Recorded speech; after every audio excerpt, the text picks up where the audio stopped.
Osvanuo je još jedan sasvim običan dan. Nakon jutarnje kafe i doručka ispratila sam Armina na mali vikend odmor u planinu. Otišao je sa ocem, amidžama i amidžićem.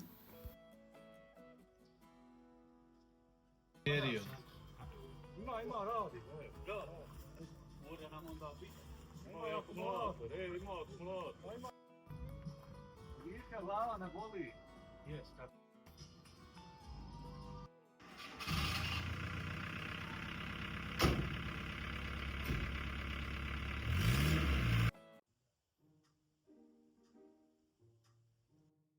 Te dane nisam snimala.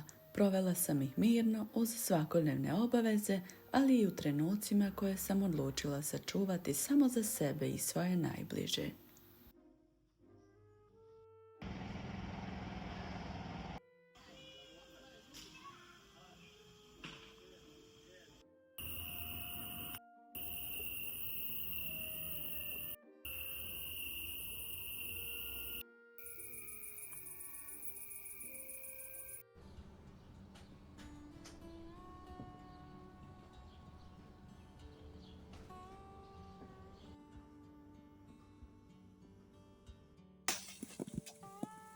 Nakon par dana, Armin je otišao u berbu jabuka sa svekrom.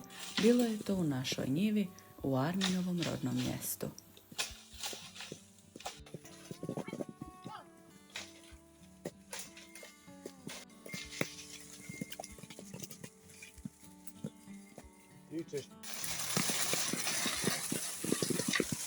Brali su jabuke sa drveta starog preko 70 godina, koje je nekad davno posadio svekrov otac. Benjamin je uspio snimiti nekoliko kadrova, pa vam barem dijelić toga mogu pokazati. Nadam se da ćemo uskoro svi zajedno otići tamo i uživati u toj prekrasnoj prirodi.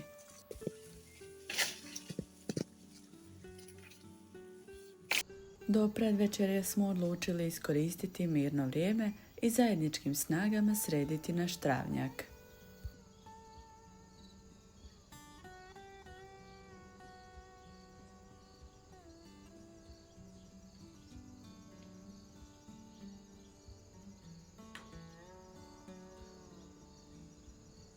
Volim ove trenutke prije zalaska sunca, naročito pred kraj ljeta, kada uvijek nosi neku posebnu tišinu, a sunce dobije onu toplu, zlatnu nijansu koja se razlije preko dvorišta i okolnim kućama. Sve izgleda nekako mirno, usporeno i toplo.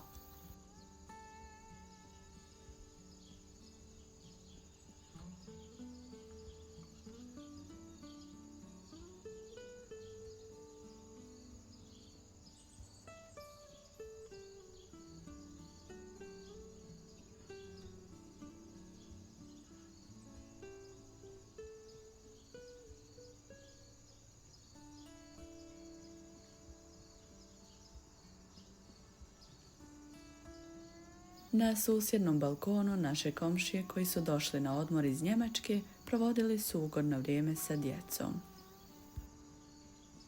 Možda ih se sjećate, moji mali posjetioci iz jednog ranijeg videa.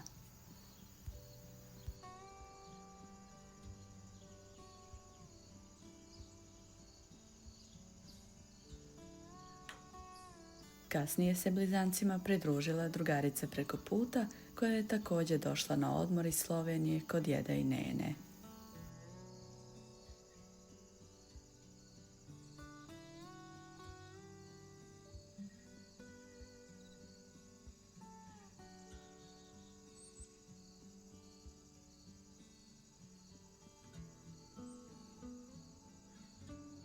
Ovog puta došli su znatiželjni da vide kako funkcioniše dron. Zajedno smo napravili nekoliko pokreta, gore, dolje, naprijed, nazad, dok su oni uzbuđeno pratili svaki potez i željeli usmjeriti kameru prema svojim roditeljima, neni i djedu.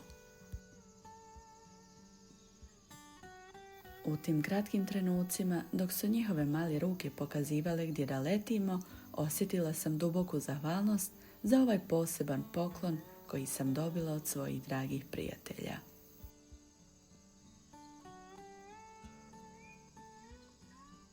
Na trenutak sam se zamislila, toliko da nisam ni primijetila koliko me pitanja odjednom zasulo.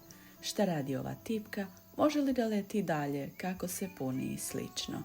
I sve to me podsjetilo koliko sitnice zapravo znače trenuci, pogledi, osmijesi i to dječje oduševljenje koje napuni dušu.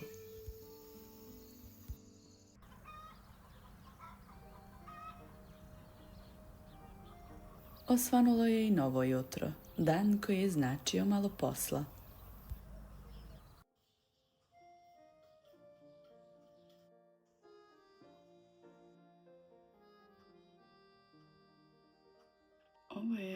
Ovo ovdje je paradajz od mog djevera Nermina i sada ja želim da ostavim sjeme.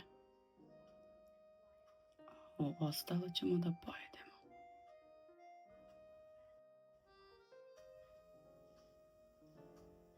Ovdje je također od Nermina paradajz i ja ću sada da izvadim sjeme iz njega.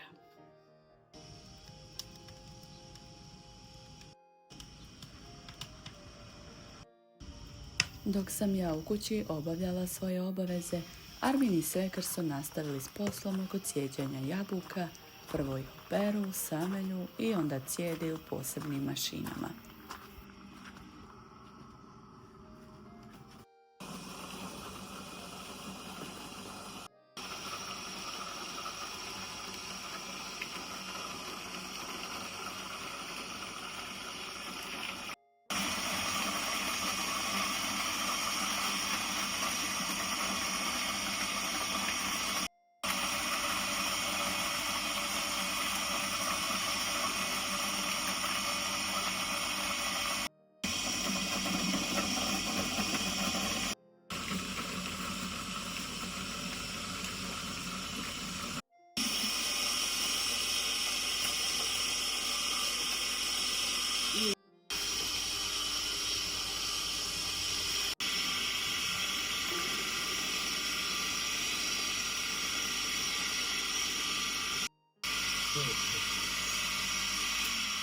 Dobijeni sok se stavlja u veliku posudu iznad vatre i kuha sve dok ne dobije onu pravu gustinu. Zna to potrajati do kasno u noć, posebno kad se pravi veća količina.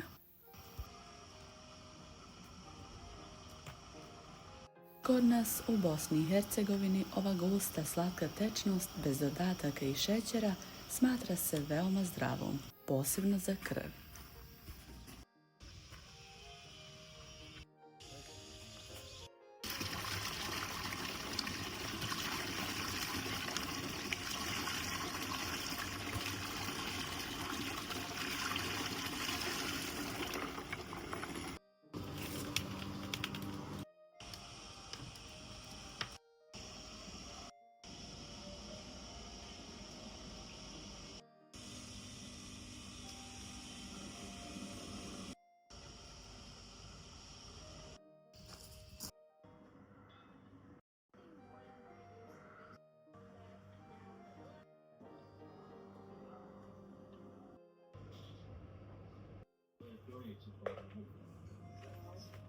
U međuvremenu ja sam krenula čistiti buraniju. Nekad je samo lomim, ali ovaj put sam odlučila da je isjeckam nožem. Dio ide za ručak, pošto sam za doručak već spremala nešto po želji naših vrijednih muškaraca. Ćufte sa tikvicama, pečene u rerni, ali sa dodatkom malo više brašna, baš kako su tražili.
Kasnije smo na brzinu otišli do grada kupiti još par stvari koje su nam trebale za večerašnje druženje.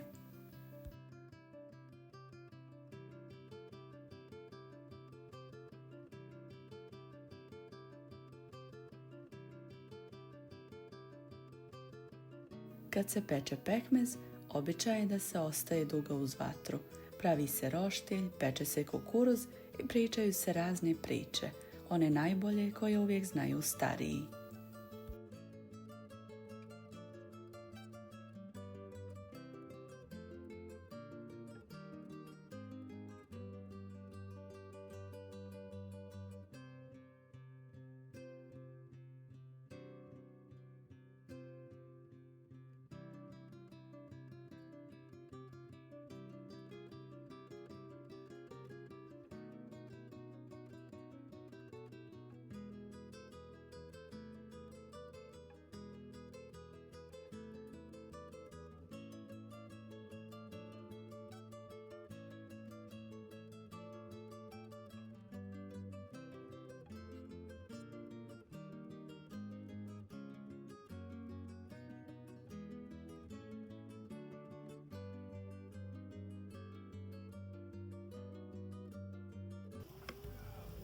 Svekar je i ovaj put odradio najveći dio posla. Ovaj posao zna u dušu i iskreno mislim da ne bi ni vjerovao da mi to sami možemo.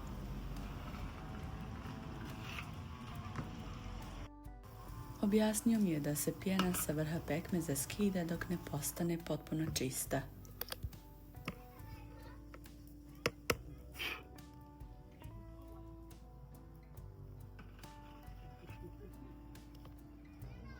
Uvijek je pekmez samo zato što je s pjenom.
Armin je bio zadužen za roštilj, a ubrzo su stigli i moja mama i mlađi brat, a zatim i djevjer i jetrva sa blizancima.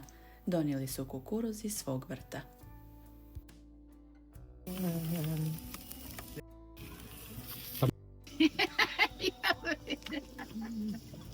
Ali neće biti. Vidi. Aj, Ne znam ja, reko že ja dolazim. A ja ne znam.